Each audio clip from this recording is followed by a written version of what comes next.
بسم اللہ الرحمن الرحیم۔ اس وقت مسلم معاشرہ جس تباہی کے دہانے پر کھڑا ہے، اس کی ایک بڑی وجہ نکاح کو مشکل بنانا ہے، اور نکاح اس لیے مشکل بن گیا کہ اس کو عبادت کا درجہ دینے کی بجائے ایک روایت اور رسم کا درجہ دے دیا گیا۔ اور ظاہری بات ہے، جو چیز رسم و رواج بن جائے گی تو رسم و رواج کی ساری خرابیاں، تباہ کاریاں خود بخود اس میں پیدا ہو جائیں گی۔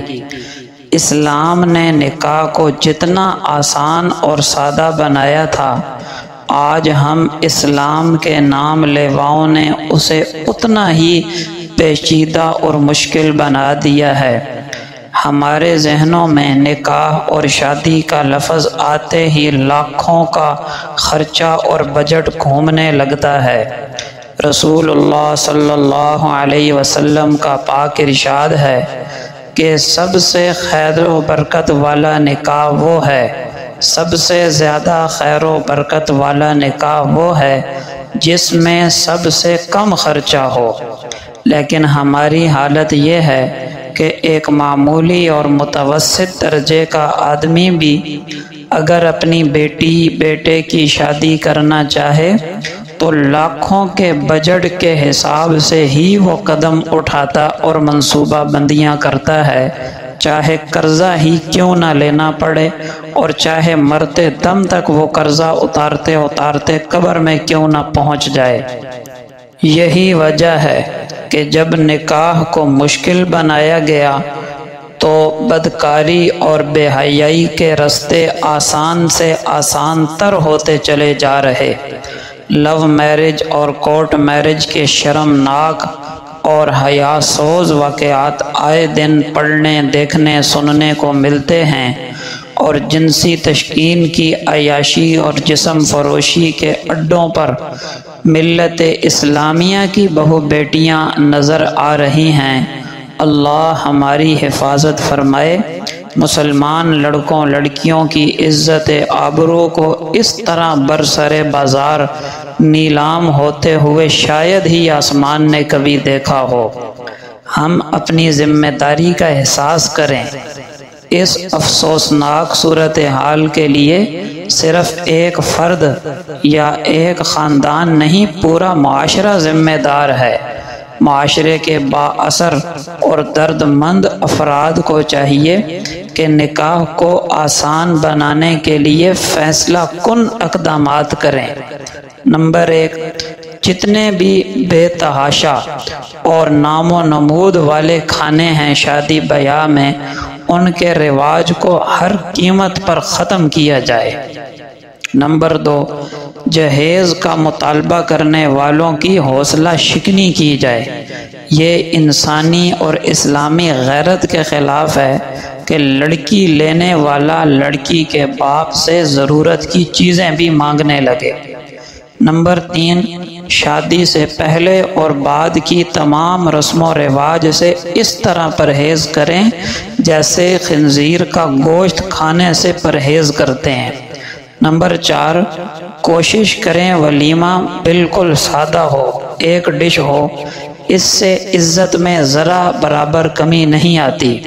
نمبر 5، نوجوانوں کی ذہن سازی کی جائے کہ ہم خود کما کر اپنی ضرورت کی چیزیں جمع کریں گے اور جہیز بالکل بھی نہیں لیں گے۔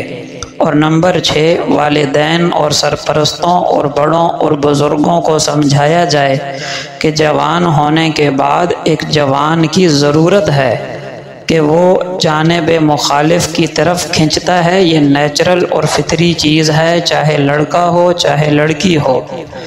جب اس انسانی فطری ضرورت کو پورا کرنے کے لیے حلال رستہ نہیں ہوگا تو وہ خود بخود آٹومیٹکلی حرام کی طرف جائے گا۔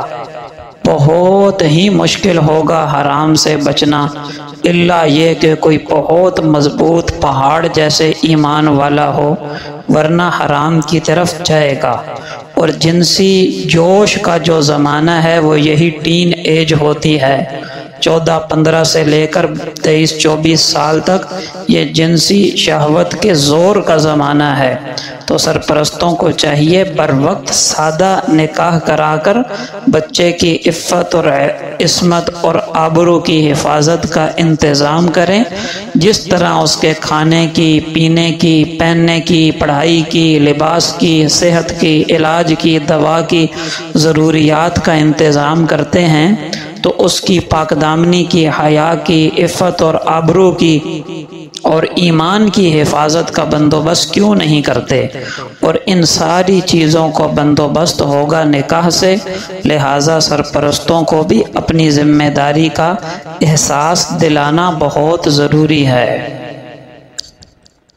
شیطان نے ایک مرتبہ کسی بزرگ سے کہا کہ میں 3 چیزوں کے ذریعے انسان کو بہکاتا ہوں۔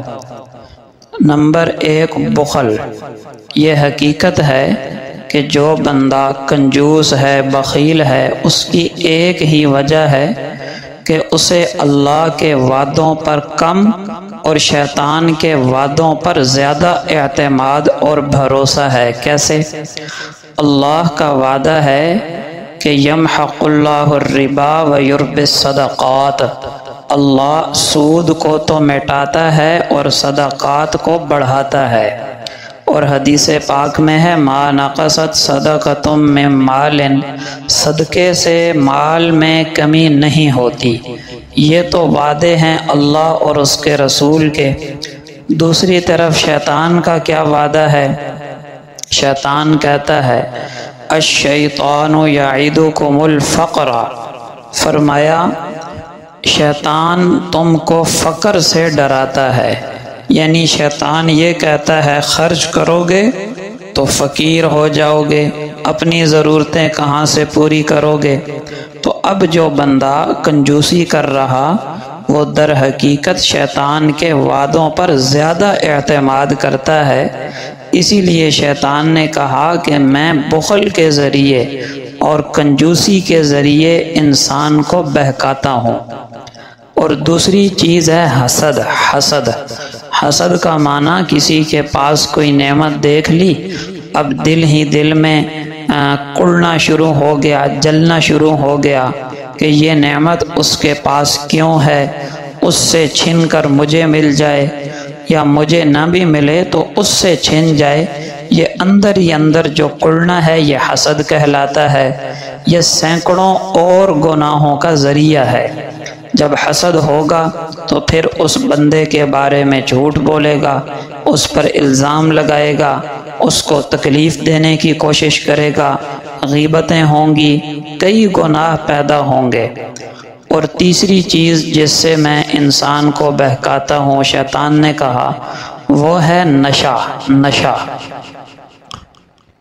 جس طرح حسد کا علاج ضروری ہے، اسی طرح خود کو حسد کرنے سے بچانا بھی ضروری ہے۔ اگر کوئی آپ سے حسد کرتا ہے تو اس کو روکنا تو آپ کے اختیار میں نہیں، مگر اپنے آپ کو حسد میں مبتلا ہونے سے روکنا یہ ہمارے اختیار میں ہے۔